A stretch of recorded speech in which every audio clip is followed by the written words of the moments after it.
आजमगढ़ लल्लन चौहान सपा में हुए शामिल। नेहरू हॉल में हुआ भव्य स्वागत। आजमगढ़ के नेहरू हॉल सभागार में समाजसेवी उद्यमी लल्लन चौहान के सपा में शामिल होने पर स्वागत समारोह आयोजित हुआ। मुख्य अतिथि सांसद धर्मेंद्र यादव ने भाजपा सरकार पर हमला बोलते हुए कहा कि गरीब, दलित, पिछड़े, मुसलमान सभी वर्गों पर अत्याचार बढ़ा है। उन्होंने महंगाई, बेरोजगारी और आरक्षण पर सरकार की नीतियों की आलोचना की। लल्लन चौहान ने अखिलेश यादव को 2027 में मुख्यमंत्री बनाने का संकल्प लिया। कार्यक्रम की अध्यक्षता राजेश एडवोकेट ने की और संचालन राम आश्रय चौहान ने की। इस मौके पर कई वरिष्ठ नेता, विधायक और समाजवादी पार्टी के कार्यकर्ता मौजूद रहे।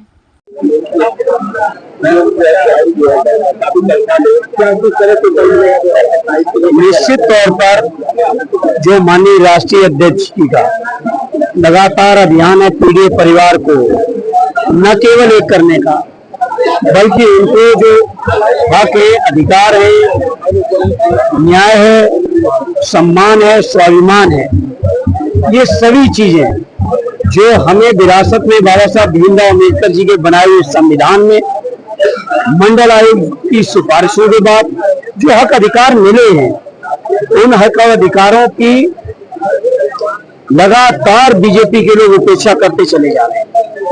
बीजेपी के लोगों का बस नहीं चल रहा है। बस चलता तो शायद संविधान में आरक्षण खत्म कर चुके होते।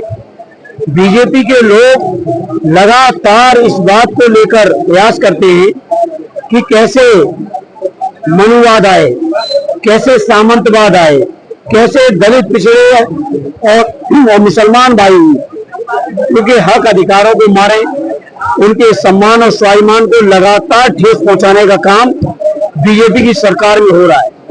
घटना चाहे आदरणीय रामजीलाल सिमन जी के साथ हुई हो, चाहे इटावा में कथा वाचकों के साथ हुई हो, चाहे आजमगढ़ में सनी कुमार के साथ हुई हो, हर स्तर पर बीजेपी के लोग लगातार अन्याय कर रहे हैं, अत्याचार कर रहे हैं। तो ऐसे में मैं समझता हूँ पीड़ित परिवार के लोग एकत्रित होकर आदरणीय अखिलेश यादव जी के नेतृत्व में एक अपनी मजबूत ताकत बनाए हैं, जिसका परिणाम आपने लोकसभा चुनाव में देखा है 24 में। और मुझे उम्मीद है कि जो आपने परिणाम 24 में देखा है, इससे बहुत बेहतर परिणाम आने वाले 27 में आने वाला है। आज शुरुआत आप देख नहीं रहे, आदरणीय लल्लन चौहान जी की ज्वाइनिंग आपके सामने है। महेंद्र जी हमारे संघर्षशील साथी बैठे हैं। हमारे राजेश जी के बारे में, राजेश चौहान जी के बारे में भी आपने सुना, और भी बहुत सारे संगठन के लोग जो जिन्हीं कारणों से बाहर है, अभी नहीं मौके पे, लगातार वो काम कर रहे हैं, लगातार लोगों को जागरूक करने का प्रयास कर रहे हैं, और मैं समझता हूँ बहुत सफलता मिल रही है हमारे लोगों को। फिर कल की मीटिंग में बहुत सारे सत्ता पक्ष के ब्लॉक प्रमुखों ने आपसे शिकायत की, और इस सांसद के साथ इस तरह से बिहेवियर करता है, तो क्या सरकार के रवैये पर ये जिला अधिकारियों का? देखिए, ये सुनियोजित तरीके से सरकार लोकतांत्रिक मूल्यों को खत्म करना चाहती है। जनप्रतिनिधियों को जो सम्मान मिलना चाहिए, प्रोटोकॉल मिलना चाहिए, जो उन्हें हक अधिकार है जनता की बातों को रखने के लिए भी, कामों को कराने के लिए। आप सोचिए, एक महिला सांसद एडीएम के चैम्बर में जाके उन्हें 3 घंटे इंतजार करना पड़ता है। एक महिला पालिका की चेयरमैन साहब का अपमान कर रहे हैं, और इसको पता अपमान हो रहा है। मेरी अभी बात भी कर निकला है, मैं अपनी ओर से कह सकता हूँ, इस मुद्दे पर हम लोग, और मुझे इंतजार है 21 तारीख का जब संसद सत्र शुरू होगा, तो इस मामले को न केवल संसदीय विशेषाधिकार में के माध्यम से, बल्कि देश की संसद के माध्यम से पूरे देश के सामने भी मजबूती से उठाने का काम करेंगे हम समाजवादी लोग।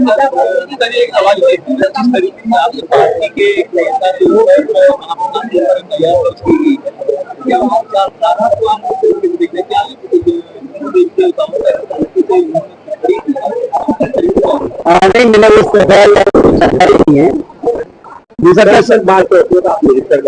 जी, देखिए, बाढ़ के आपने ठीक याद दिलाया। कल मैं बाढ़ के चौकियों का भी निरीक्षण किया। चौकियों की तो अभी कोई व्यवस्था थी नहीं, और उससे भी ज्यादा जो चिंता की बात है कि लगातार कटान बढ़ रहा है, और जो इंतजाम सरकार ने कहा है, कल जिला प्रशासन के लोगों ने भी बैठक में आश्वस्त किया था।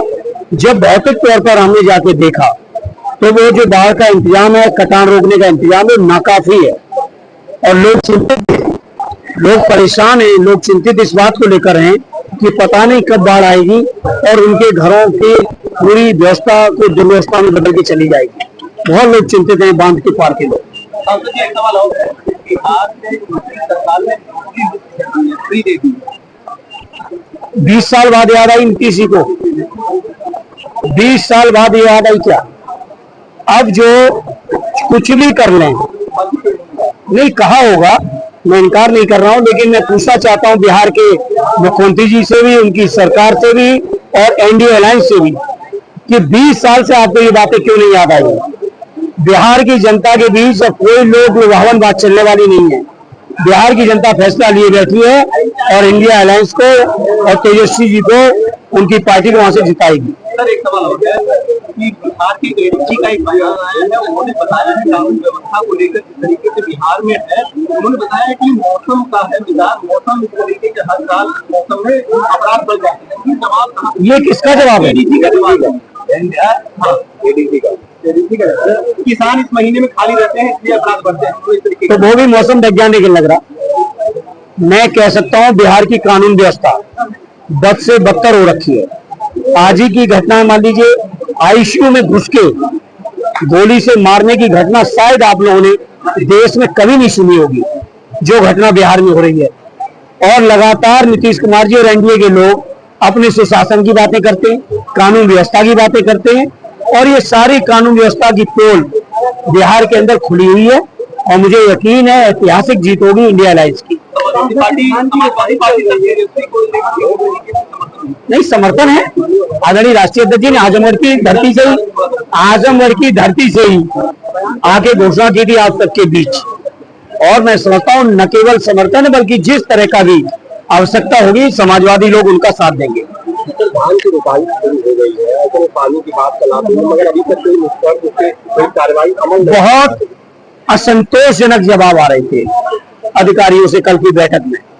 आप लोगों में से बहुत सारे लोग थे, जिले के सारे जनप्रतिनिधि थे, सभी दलों के जनप्रतिनिधि थे, लेकिन सभी लोग सरकार की व्यवस्थाओं से, चाहे वो बिजली की हो, चाहे वो सिंचाई की हो, चाहे वो बाढ़ की हो, चाहे पीडब्ल्यूडी की हो, चाहे वो खाद वितरण की हो, हर व्यवस्था से लोग असंतुष्ट थे।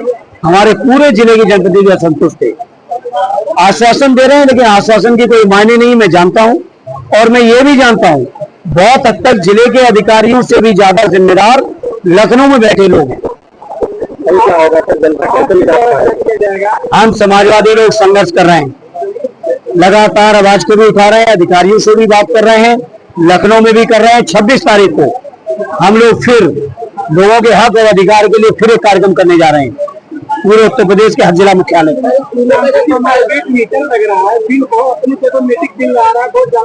ये सरकार हटाइए, जायज बिल आएगा।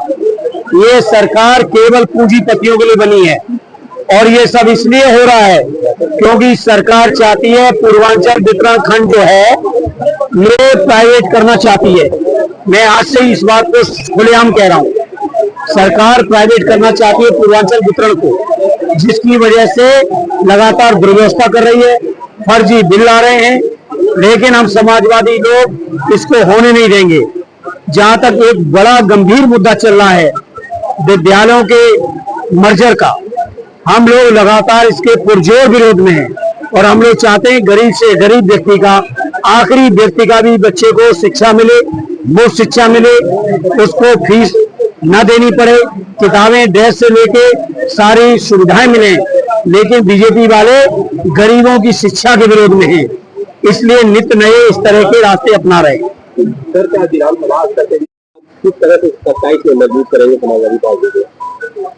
27 में जो है कि राष्ट्रीय अध्यक्ष जी को नीतियों से जो मुझे नहीं आया करके उसके करके चौहान समाज की तरफ से हम सभी लोग एकत्रित होकर के अभी समाज का जो है वो बिखरा हुआ था कि अभी सारे करीब 80% लोग बीजेपी को वोट करते थे। अब चौहान समाज जो राष्ट्रीय अध्यक्ष जी ने मुझे आश्वासन दिया उनके बातों से अब हम चौहान साहब सारे जो है पीडीए के तहत सभी लोग आते हैं, और वो हमें जो भी है हमारे लिए